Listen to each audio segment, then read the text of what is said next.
রহাইদের বাড়ি থেকে শুনু, রহাইদকে দেখা পারো না। মিষ্টি তোর বন্ধু তো কোথায় গেছে বুঝতে পারবি কি? রোহিত নতুন মোবাইল আছে, সব মিলা নিয়ে ভারী ব্যস্ত আছে। তো মোবাইলে ভিডিও করে বলে মোবাইল কিনেছে কাল, তোকে ভিডিও করতে সাথে তো কই দেখাইতে পাচ্ছি না।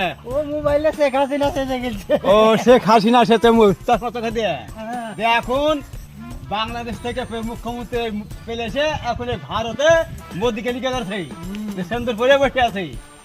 আরে সালা কানাকে বাড়িতেই দেখা পাচ্ছি না, মোবাইলে আমি শুটিং করতু। হ্যাঁ তো মিষ্টি তোর তো বন্ধু বুঝিস তো যে বাবা ভাই। হ্যাঁ তুমি একটু বুঝে তো তুমি টুকটুক যাচ্ছ তক বলবা। হ্যাঁ যে ওই পাড়ার ইসাহাক ডাকলু।